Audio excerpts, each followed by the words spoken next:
कर लेंगे अगस्त में, है ना? अगस्त में गति के नियम कंप्लीट कर लेंगे। एक बच्चा बस एब्सेंट है, बाकी सब है।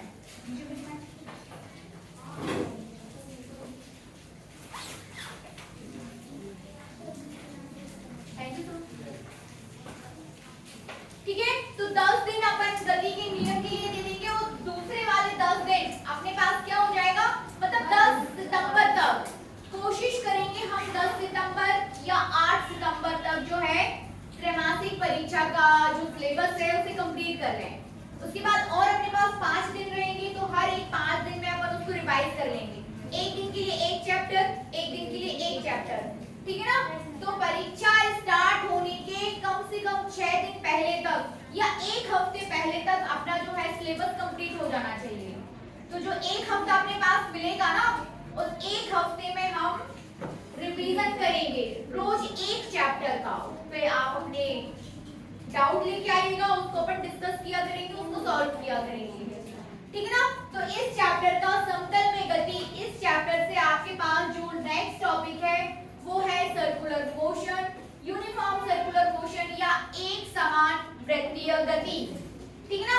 एक समान वृत्तीय गति क्या हो जाएगा? एक समान वृत्तीय गति। तो जब कोई पिंड, ठीक है ना, जब कोई पिंड किसी वृत्त के, जब कोई पिंड किसी वृत्त को केंद्र मानकर, ठीक है ना, किसी बिंदु को केंद्र मानकर उसके चारों ओर गति करे किसी वृत्त के आकार में, तो वो कौन सी गति हो जाएगी? वृत्तीय गति। किसी बिंदु को केंद्र मानकर, जैसे ये पंखा है, ठीक है ना, पंखे की जो पत्तियां हैं वो वृत्तीय गति करती हैं, ठीक है ना? पंखे की जो पंखियां है ना वो क्या करती है? वृत्तीय गति। मतलब ये किसी बिंदु को केंद्र मानकर किसी बिंदु के चारों ओर वृत्तीय मार्ग में गति करना क्या हो जाता है? वृत्तीय गति। समझ रहे ना? जैसे आप खंभा पकड़ लेते हो और फिर खंभे की चारों ओर गति करना, वो क्या हो जाता है? वृत्तीय गति। Is that clear? इसी प्रकार अपने अक्ष पर घूमना घूर्णन गति है, वो वृत्तीय गति नहीं है, ठीक है ना? दो वर्ड से आपके पास, एक होता है ऑर्बिटल मोशन और दूसरा होता है स्पिन मोशन। ध्यान से देखिए, एक वर्ड है आपके पास ऑर्बिटल,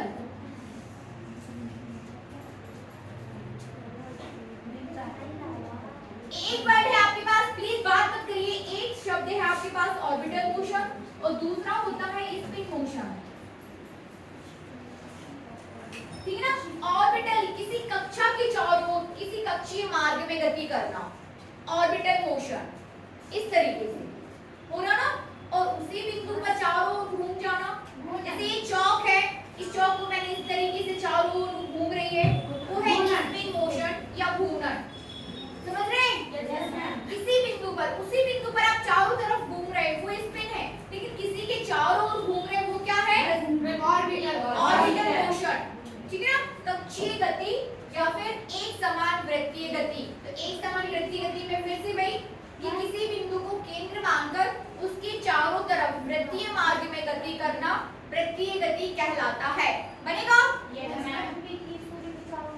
पृथ्वी के सूर्य पृथ्वी दीर्घ वृत्ताकार कक्षाओं में चक्कर लगाती है, ठीक है ना? ऐसा तो है नहीं कि ये आपके पास सूर्य है और ये आपके पास जो है पृथ्वी इस मार्ग में गति कर रहे, नहीं। पृथ्वी क्या है? दीर्घ वृत्ताकार कक्षाओं में चक्कर लगाती, दीर्घ वृत्ताकार, ठीक है ना? दीर्घ वृत्ताकार का मतलब ये है कि जरूरी नहीं है जैसे ये आर है तो चारों तरफ आर आपका फिक्स है, ठीक है ना? पर इसमें दो प्रकार की त्रिज्याएं होती है, एक लघु वृत्त त्रिज्या, एक दीर्घ वृत्त त्रिज्या और एक लघु वृत्त त्रिज्या। तो ये वाली हो जाएगी आपके पास लघु वृत्त त्रिज्या और ये वाली हो जाएगी दीर्घ वृत्त त्रिज्या। Is that clear? बनेगा? पृथ्वी दीर्घ वृत्ताकार कक्षाओं में चक्कर लगाती है, ठीक है? और ये वृत्तीय मार्ग, वृत्तीय गति के लिए थोड़ा सा 2-4 लाइन नोट कर लीजिए।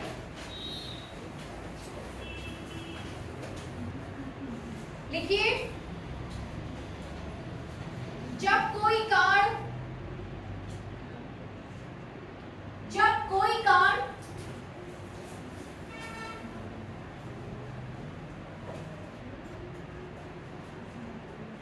किसी अक्ष के चारों ओर, किसी अक्ष के चारों ओर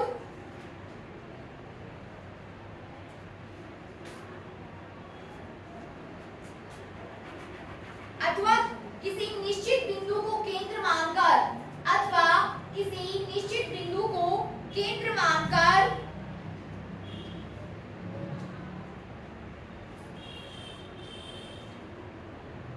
उसके चारों ओर, उसके चारों ओर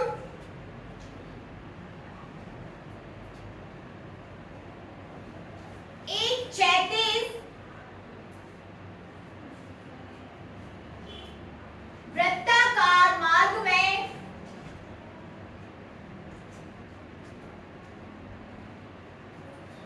किस मार्ग में? वृत्ताकार मार्ग में। वृत्तीय गति का मतलब वृत्ताकार ही है, इसको आप दीर्घ वृत्त से नहीं जोड़ेंगे, ठीक है ना? उसको आप किससे जोड़ेंगे? वृत्त का मतलब यहाँ पर वृत्त से ही है कि पिंड जो है वृत्ताकार मार्ग में गति करेगा, और वृत्त वही होता है जिसकी केंद्र से किसी भी बिंदु पर दूरी जो है बराबर हो, समान हो, ठीक है ना? कहाँ तक लिखा? वृत्ताकार मार्ग में नियत चाल से गति करता है,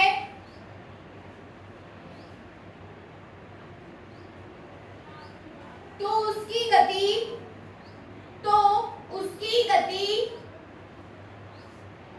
एक समान वृत्तीय गति कहलाती है।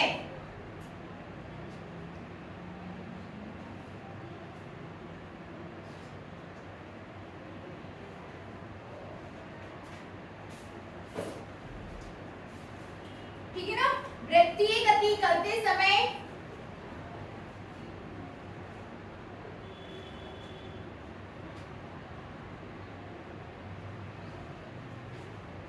वेग परिवर्तित होता है,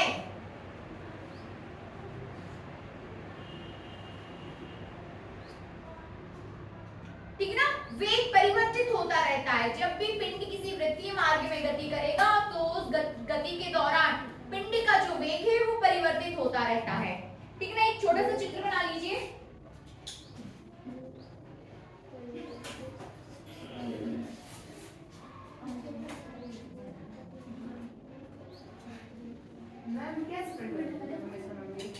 देखिए चाल भले समान है लेकिन वेग परिवर्तित होता रहता है। वेग क्या होता है? विस्थापन परिवर्तन की दर वेग कहलाती है, ठीक है ना?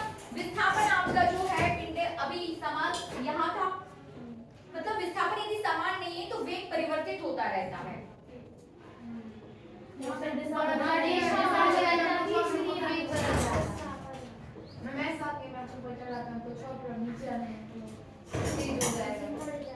जरूरी नहीं ये ऊपर चढ़ रहा है, भैया ऐसे भी तो वृत्तीय गति कहलाएगी। सीधी बात ये है कि देखिए विस्थापन आपका इसलिए, देखिए आपके पास दो ही वर्ड्स यहाँ पर एक साथ आ गए हैं। एक तो अपन बात कर रहे हैं किसकी?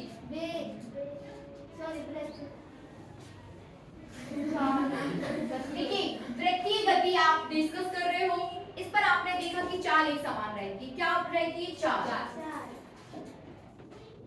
चाल, दूरी, विस्थापन और वेग, ठीक है ना? चाल, दूरी, विस्थापन, वेग। जब दिशाएं परिवर्तित हो जाती हैं, देखिए आप वृत्तीय गति कर रहे हो, क्या कर रहे हो? वृत्तीय गति, ठीक है ना? क्या कर रहे हैं आप? वृत्तीय गति। मतलब आपकी डायरेक्शन अभी ये है, फिर डायरेक्शन ये हुई, डायरेक्शन चेंज हो रही ना, तो डायरेक्शन चूंकि देखिए चाल अदिश राशि है, दूरी अदिश राशि है, विस्थापन सदिश राशि है, वेग सदिश राशि है। ये दोनों वर्ड्स किस में आते हैं? सदिश राशि में। और ये दोनों किस में आते हैं? अदिश राशि में। बात क्लियर ना?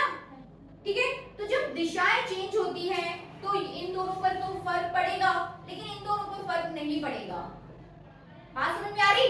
जब दिशाएं चेंज होगी तो दो भौतिक राशियां जो कि विस्थापन और वेग हैं, इनके मान परिवर्तित होंगे, जबकि इस पर दिशा के चेंज होने से, दिशा के परिवर्तित होने से इन पर कोई असर नहीं पड़ेगा। इतनी बात तो क्लियर है। तो जब आप वृत्तीय गति कर रहे हो, यहाँ से आप यहाँ आए, अभी डायरेक्शन आपकी कुछ और है, ऐसा गोल नहीं जरूरी घूम रहा है, आप इसमें भी गति कर सकते हो पृथ्वी तल पर, ठीक है ना? बात समझ में आ रही? पृथ्वी तल पर भी आप गति कर रहे हो, ऐसे गोल गोल घूम रहे हो, तो वो वृत्तीय गति ही है कि नहीं?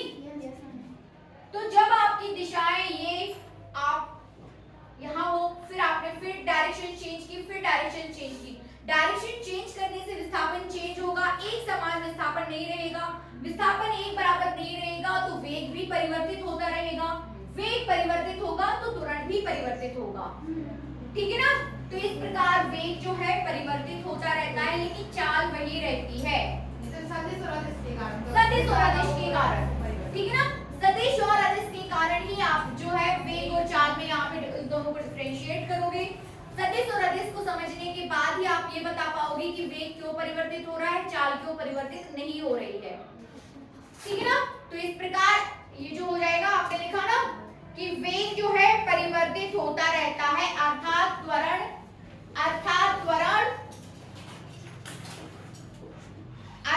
त्वरण परिवर्ती होगा, ठीक है ना? अर्थात त्वरण परिवर्ती होगा, ठीक है ना? यहां देखिए, माना कोई पिंड बिंदु O को केंद्र मानकर r त्रिज्या की वृत्तीय मार्ग में v वेग से गति कर रहा है। किस वेग से? v वेग से। तो बेटा ना लिख लीजिए इसको भी, माना, हाँ इसी में आगे लिख लीजिए ना, इसी में, हाँ डायग्राम बना लो पहले, डायग्राम नहीं बनाया अभी, ठीक है? जिन बच्चों ने नहीं बनाया वो बनाइए।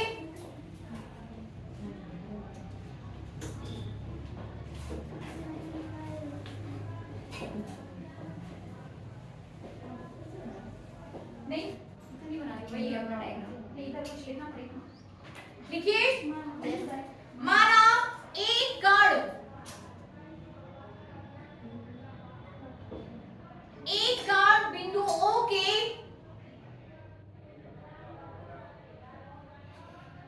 बिंदु O के चारों ओर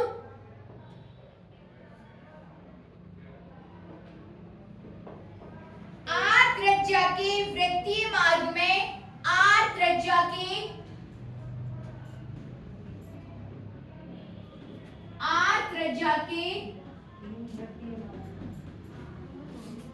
वृत्तीय मार्ग में नियत चाल v से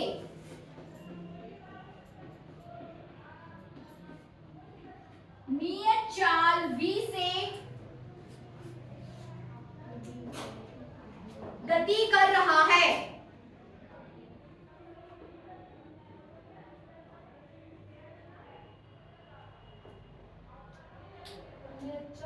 हाँ नियत चाल। देखिए चाल और वेग दोनों अलग अलग चीजें हैं, ठीक है ना? तो नियत चाल v से गति कर रहा है, ठीक है ना? नहीं चाल है, नियत चाल v से गति कर रहा है। आगे लिखिए, कोण d थीटा द्वारा किससे?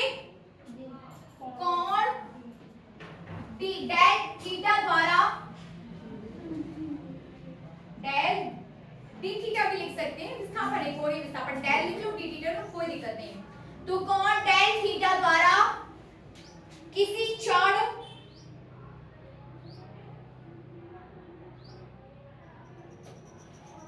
कण की स्थिति को प्रदर्शित किया जाता है, किसी क्षण कण की स्थिति को प्रदर्शित किया जाता है,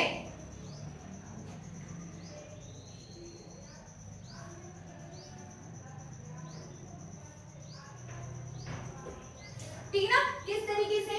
माना कि अभी पिंड आपका यहाँ पर है A पर, कुछ समय के बाद पिंड कहाँ पहुंच गया? B पर, ठीक है ना? तो यदि हम OA और OB को मिला दें तो ये एंगल कितना हो जाएगा? थीटा, डेल थीटा, ठीक है ना? तो ये जो डेल थीटा है कण का कोणीय विस्थापन प्रदर्शित करता है। क्या प्रदर्शित करता है? कोणीय विस्थापन। बात समझ में आ रही?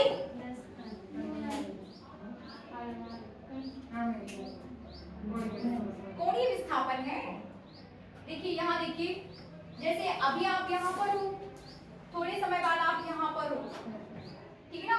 ये आपकी प्रारंभिक स्थिति और ये आपकी अंतिम स्थिति। यदि सीधी रेखा खींच दी जाए तो ये dr हो जाएगा।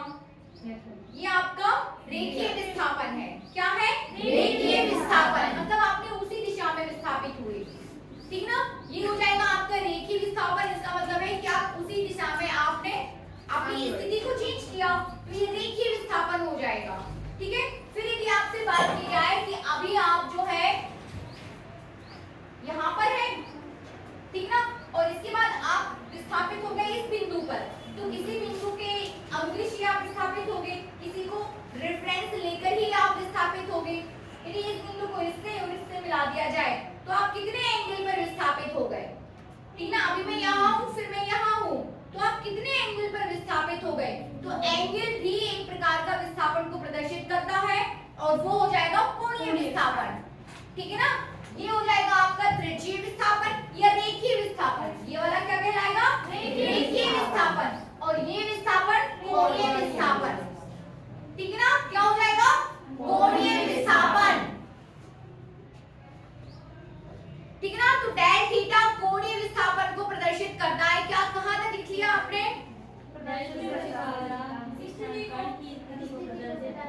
किया जाता है, ठीक है। कण की स्थिति, कण की स्थिति A पर, कण की स्थिति A पर, किस पर? A पर। कण की स्थिति A पर त्रिज्या सदिश R1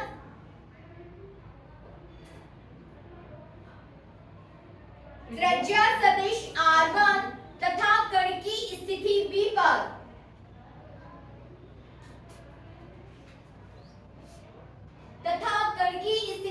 पर त्रिज्या सदिश R2 है।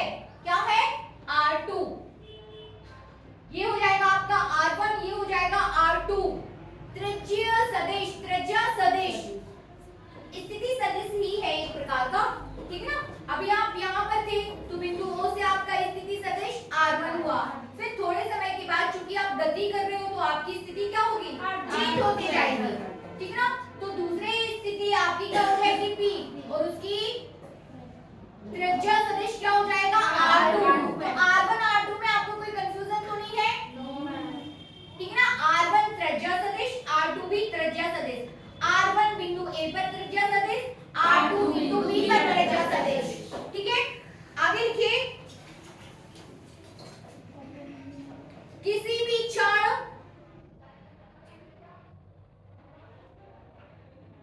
कण के वेग की दिशा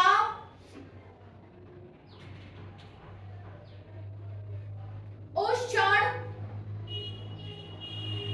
कण की स्थिति पर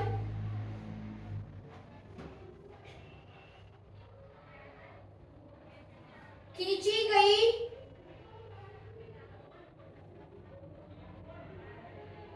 स्पर्श रेखा के अनुदिश होती है। स्पर्श रेखा के अनुदिश होती है, ठीक है ना। स्पर्श रेखा के अनुदिश होती है। अब चित्र में देखिए, किसी क्षण कण की स्थिति पर खींची गई स्पर्श रेखा, मतलब यदि आप पोजीशन एक ये मान रहे हो और दूसरी पोजीशन आप ये मान रहे हो, तो इस क्षण खींची गई स्पर्श रेखा, ये स्पर्श रेखा है, सीधी रेखा, ये इसकी स्पर्श रेखा हो जाएगी। किसी भी क्षण नहीं ऐसी नहीं होगी, वो ऐसी ही जाएगी, ठीक है ना। बिंदु इधर से गति कर रहा है ना, ऐसे मुड़ रहा है ना, तो वो ऐसे जाएगी, ठीक है ना।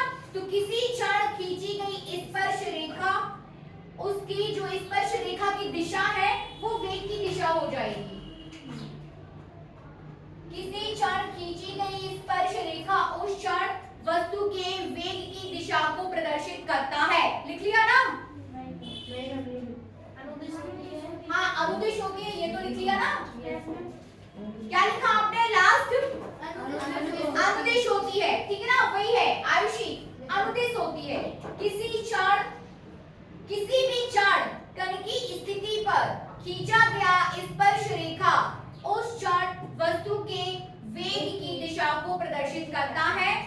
आपने लिखा है कि अनुदिश होती है वही है, ठीक है ना। स्पर्श रेखा और वेग एक दूसरे के साथ एक ही दिशा में होते हैं, मतलब स्पर्श रेखा की दिशा ही वेग की दिशा को प्रदर्शित करता है। ये सब अलग अलग वर्ड्स हैं बट सेंस एक ही निकल रहा है, ठीक है ना। आगे लिखिए, हेडिंग कीजिए कोणीय विस्थापन। मतलब ये अभी तक आपने जो लिखा है वो कंप्लीटली आपको वृत्तीय मार्ग में गति करते हुए किसी पिंड की, है ना, सारे कॉन्सेप्ट को क्लियर करता है यहाँ पर कि आप जो है किसी बिंदु के चारों ओर गति कर रहे हो। जब आप किसी बिंदु के चारों ओर गति कर रहे होते हैं तो वो वृत्तीय गति कहलाती है। वृत्तीय गति करते हुए किसी क्षण, वृत्तीय गति करते हुए चाल तो नियत रहती है लेकिन वेग नियत नहीं रहता है। आपने कोणीय विस्थापन की भी बात कर ली और आपने ये भी बता दिया कि किसी क्षण किसी बिंदु पर खींची गई स्पर्श रेखा उस क्षण वस्तु के वेग की दिशा को प्रदर्शित करता है। ये सारी बातें जो भी आपने लिखी है उन्हें आप अपने शब्दों में भी बोल सकते हो, जरूरी नहीं है कि जो लिखवाया गया है वही आपको लिखना है, ठीक है ना। ऐसा बिल्कुल जरूरी नहीं है कि जो आपको लिखाया गया है वही एज इट इज आपको उतारना है, नहीं। आप अपने वर्ड्स में बोलिए कि किसी बिंदु के चारों ओर गति कर रहा है, फिर क्या वहां पर वेग है, क्या चाल है और वेग की दिशा क्या रहेगी और कोणीय विस्थापन क्या चीज होती है। बनेगा किरण? Any doubt? आगे लिखिए कोणीय विस्थापन, ठीक है ना। क्या देना है आपको? कोणीय विस्थापन।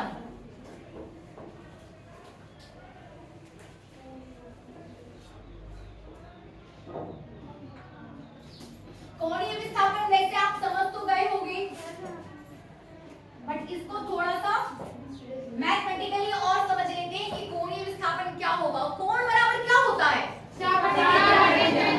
कोण बराबर क्या होता है? चाप बटे त्रिज्या। तो कोणीय विस्थापन भी लगभग वैसे ही रहेगा, ठीक है ना। लिखिए,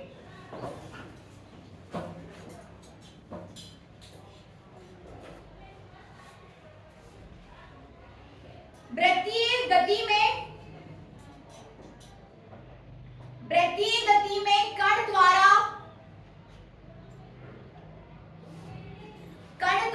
तय किया गया कोण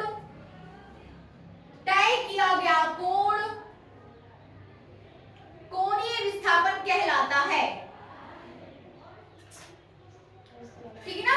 वृत्तीय गति में कण द्वारा तय किया गया कोण कोणीय विस्थापन कहलाता है। क्या चाहिए बात ध्यान तो दी होगी ना आपने कि जब आप वृत्तीय मार्ग में गति कर रहे हो तो आप एंगल्स तो आपके चेंज होंगे ना। जैसे आप सीधी रेखा में गति कर रहे हो तब तो कोई एंगल चेंज नहीं हो रहा कि चलो ठीक है आप चले जा रहे हो, लेकिन जब आप वृत्तीय मार्ग में इस तरीके से गोल घूम रहे हो तो कोण तो चेंज होंगे। तो वहां पर आप रेखीय विस्थापन की बात ना करके किसकी बात करोगे? कोणीय विस्थापन की, ठीक है ना। रेखीय विस्थापन की बात ना करके हम किसकी बात करेंगे? कोणीय विस्थापन।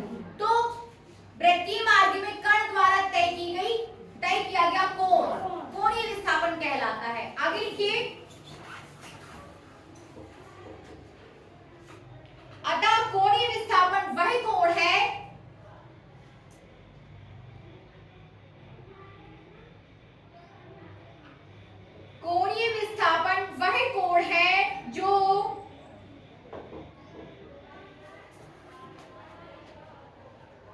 जो कण और वृत्त के केंद्र को जोड़ने वाली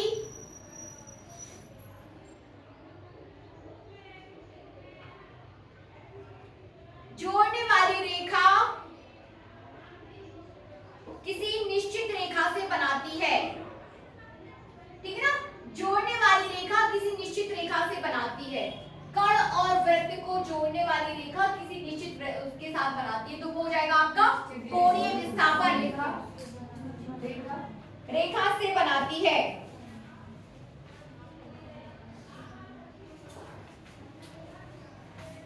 कोणीय विस्थापन एक सदिश राशि है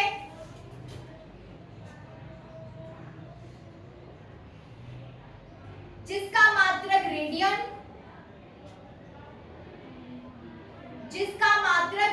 है, जिसका मात्रक रेडियन है।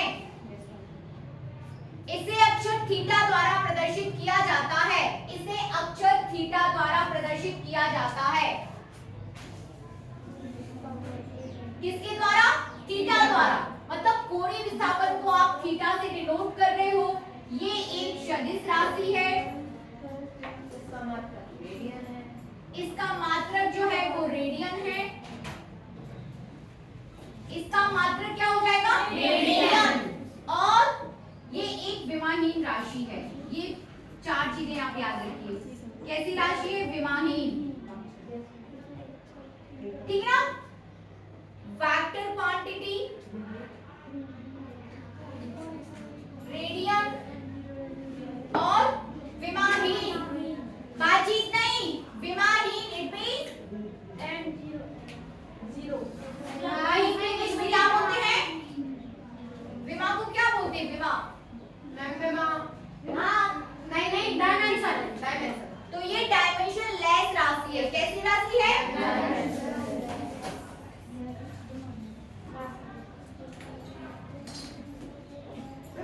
विमाहीन। कोण बराबर चाप बटे त्रिज्या। चाप का भी मात्रक मीटर होता है, त्रिज्या का भी मात्रक मीटर होता है। तो मीटर से मीटर कैंसिल हो जाता है, इसलिए ये कैसी राशि हो जाती है? विमाहीन। विमाहीन तो है पर सदिश राशि है। ठीक है, आगे लिखिए। अब थोड़ा सा इसका डेरिवेशन भी कर लेते हैं ना। ये कैसे लिखिए? यदि वृत्त की त्रिज्या r, यदि वृत्त की त्रिज्या r तथा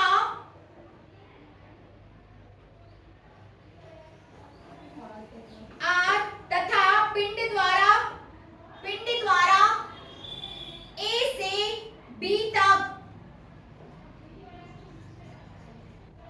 a से b तक डेल थीटा घूमने में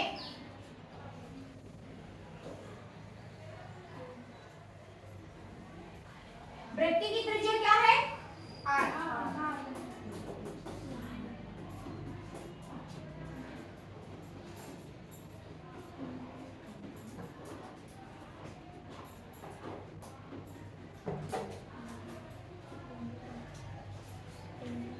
A से B तक घूमने में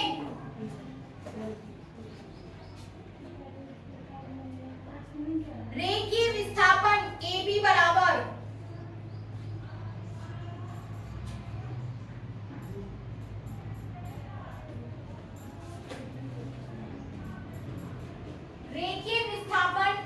बराबर क्या हो जाएगा? R। रेखीय विस्थापन AB बराबर R, तो कोणीय विस्थापन डेल थीटा बराबर, रेखीय विस्थापन को आप डेल R द्वारा प्रदर्शित करिए। ठीक है ना? तो कोणीय विस्थापन बराबर क्या हो जाएगा? चाप बटे त्रिज्या डेल R बटे R। कर दीजिए फटाफट डेल R बटे R। Del theta. ठीक ना? आपके पास कोणीय विस्थापन आ जाएगा डेल थीटा बराबर डेल R बटे R। ये हो जाएगा आपके पास कोणीय विस्थापन।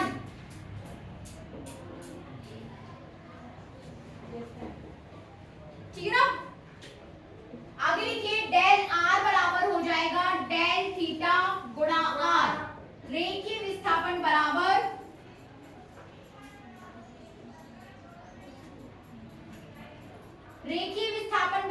कोणीय विस्थापन गुणा त्रिज्या। ठीक है ना? कोणीय विस्थापन गुणा त्रिज्या।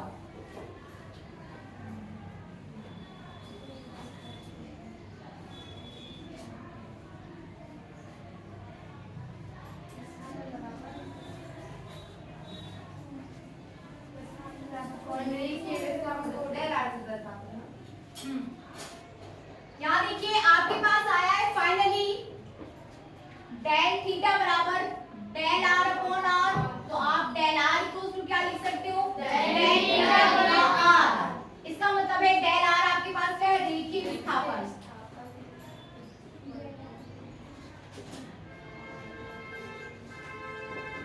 कोणीय विस्थापन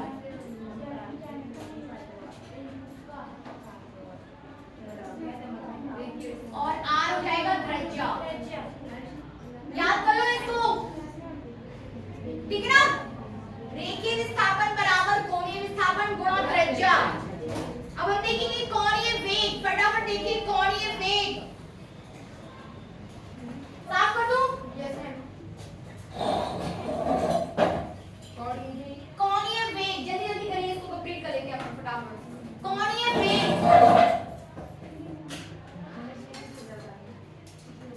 आप हमें ये बताइए वेग बराबर क्या होता है? विस्थापन बटे समय। तो कोणीय वेग बराबर कोणीय वेग कोणीय विस्थापन बटे समय, ठीक है ना? कोणीय विस्थापन बटे समय कर दीजिए। कोणीय विस्थापन बटे समयांतर, कोणीय वेग ओमेगा बराबर, कोणीय वेग is denoted by omega and omega equals to कोणीय विस्थापन बटे समय। कोणीय विस्थापन बटे समयांतर। मैम डेल आ रहा कोणीय विस्थापन क्या है? कोणीय विस्थापन del theta by del t, omega equals to del theta by del t. ये हो जाएगा कोणीय वेग, ठीक है ना? बनेगा ना?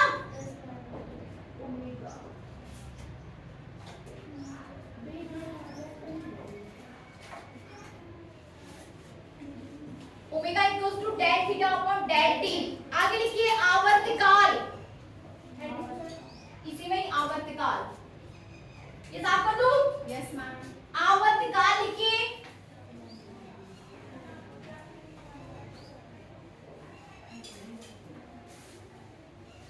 आवर्तकाल क्या होगा?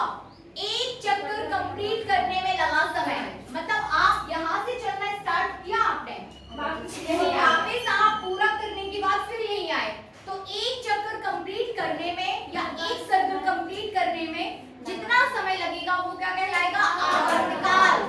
देखिए वृत्तीय गति करते हुए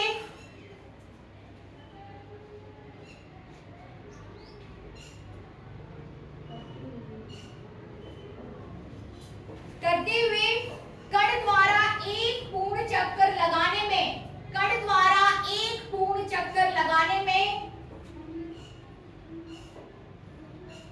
लगा समय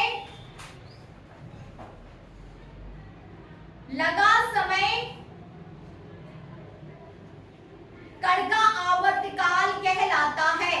कण का आवर्तकाल कहलाता है। क्या कहलाता है? आवर्तकाल।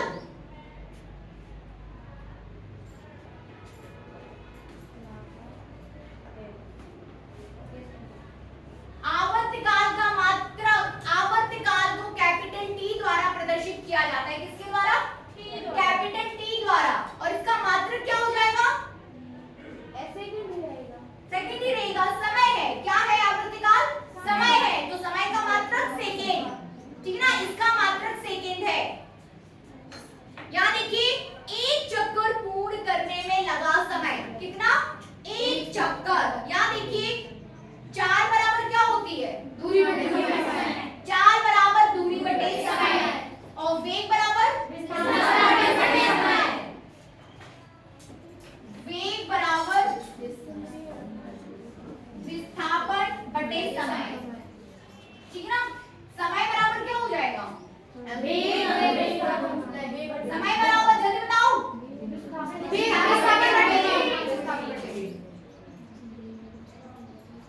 विस्थापन बटे वेग। अब हम किसकी बात कर रहे हैं?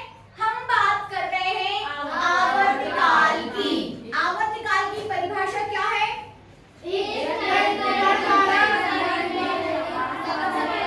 चक्कर पूर्ण करने में लगा समय, ठीक है ना? एक चक्कर पूर्ण करने में लगा समय क्या होता है? आवर्तकाल। एक चक्कर मतलब आप यहाँ से चलना स्टार्ट किए और आप कहाँ तक पहुंचे? वहीं तक, वहीं, ठीक ना? आपने जहाँ से चलना स्टार्ट किया आप वहीं आए, तो विस्थापन तो शून्य हो जाएगा, लेकिन चली गई दूरी कितनी हो जाएगी? उसकी परिधि होगी, परिधि के बराबर। और परिधि कितनी है? 2 पाई आर। 2 pi are. परिधि कितनी हो जाएगी? 2 पाई आर। समझ में आ रहा ना?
है कि कैसे आता है, ठीक है।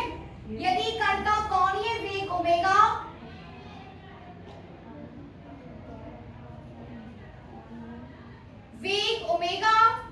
है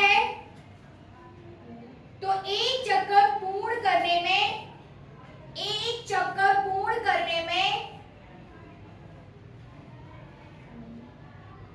कण 2 पाई रेडियन कोण घूमता है, 2 पाई रेडियन कोण घूमता है।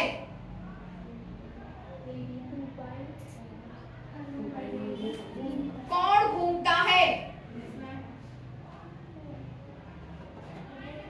अतः आवर्तकाल कैपिटल टी बराबर, जल्दी जल्दी कर दो अब इसको, अतः आवर्तकाल कैपिटल टी बराबर डायरेक्ट लिखो 2 पाई बाय ओमेगा, ठीक है ना। डायरेक्ट लिखिए 2 पाई बाय ओमेगा। अतः आवर्तकाल कैपिटल टी बराबर 2 पाई बाय ओमेगा। इसके बाद देखेंगे हम आवृत्ति। हाँ जल्दी करो, उसको कंप्लीट करना है। आवृत्ति, ठीक है ना। आवृत्ति लिखिए, क्या होती है आवृत्ति?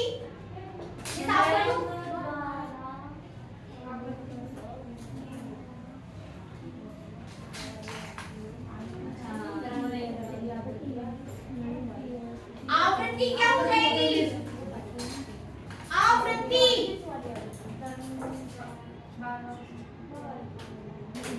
ये उम्मीद नहीं थी मुझे कि आवृत्ति नहीं पता होगा।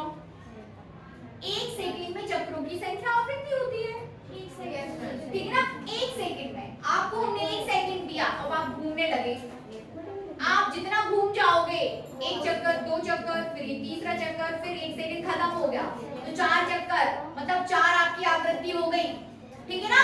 1 सेकंड में चक्रों की संख्या क्या होती है? आवृत्ति। याद हुआ? एक सेकंड में चक्रों की संख्या।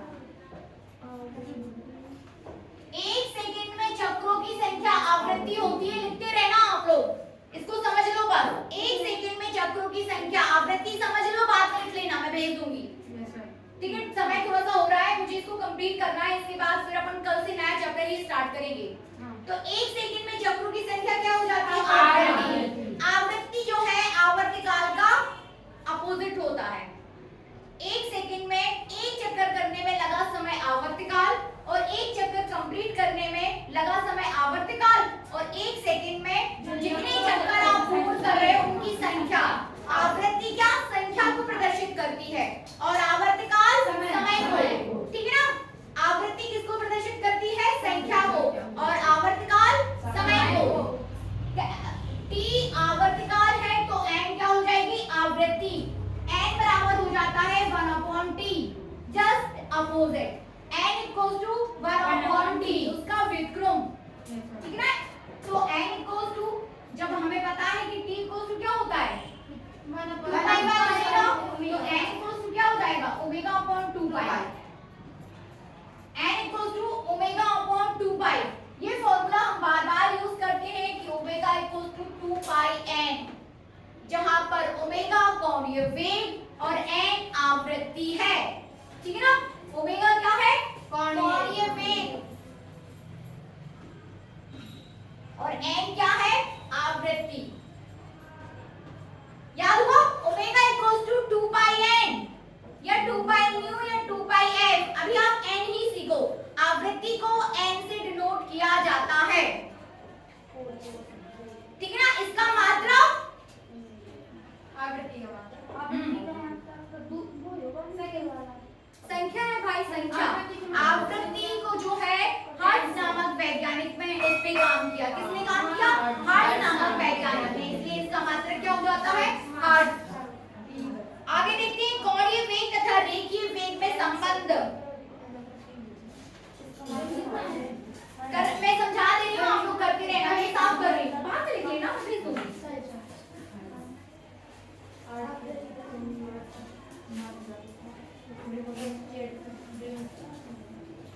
थोड़ा सा 5 मिनट और लूंगी मैं आप लोगों के। कोणीय वेग तथा रेखीय वेग में संबंध, यहाँ देखो,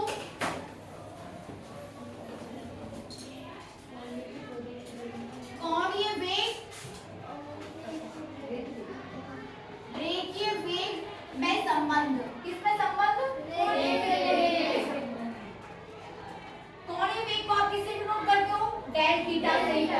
रेखीय वेग को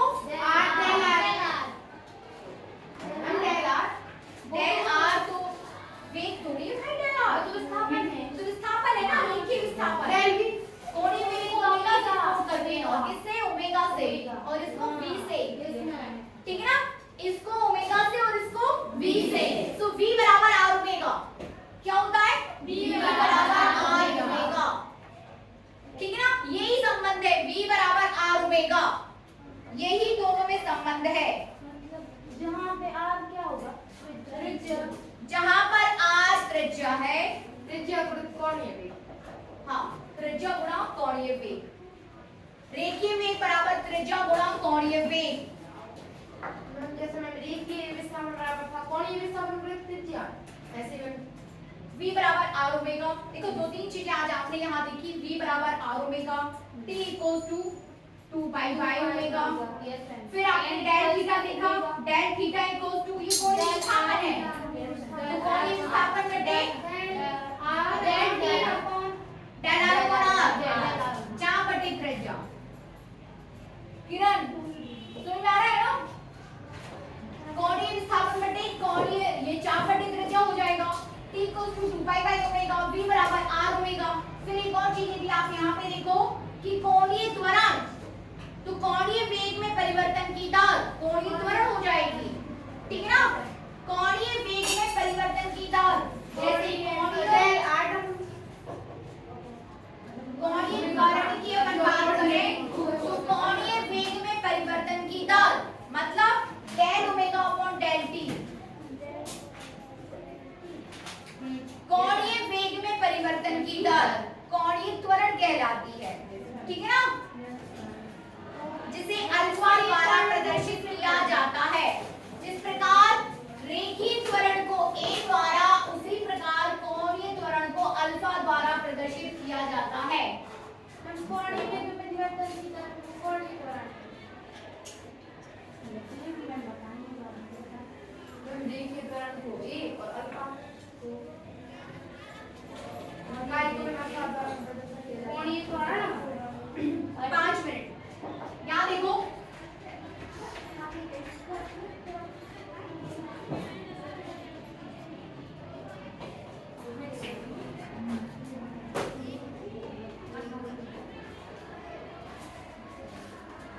रेखीय गति, वृत्तीय गति। सबसे पहले हम बात करेंगे विस्थापन की, ये हो जाएगा आपका रेखीय विस्थापन,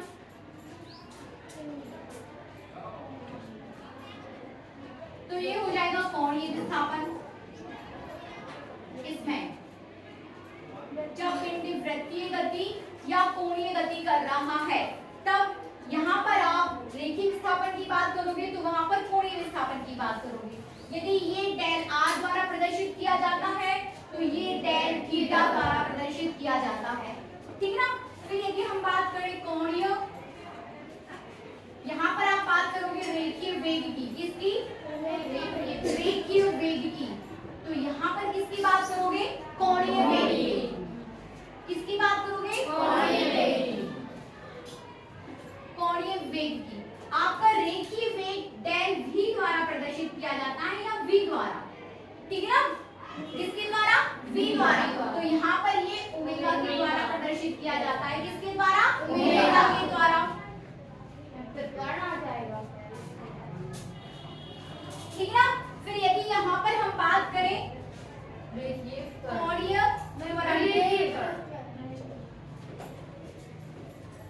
रेखीय त्वरण की, तो यहाँ क्या हो जाएगा, कोणीय त्वरण।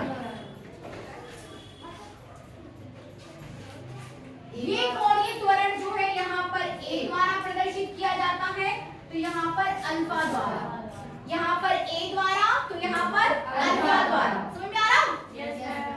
जैसे विस्थापन रेखीय वेग v बराबर क्या हो जाता है, विस्थापन बटे समय डेल r अपॉन t, ठीक है ना, तो ये हो जाता है आपका ओमेगा बराबर डेल थीटा अपॉन t, मतलब कोणीय विस्थापन बटे समय, ठीक है ना। जैसे यहाँ पर कोणीय रेखीय त्वरण वेग बटे समय, वेग में परिवर्तन की दर मतलब del v upon del t, तो यहाँ पर क्या हो जाएगा, डेल ओमेगा ठीक है ना? बनेगा? सभी से बनना चाहिए।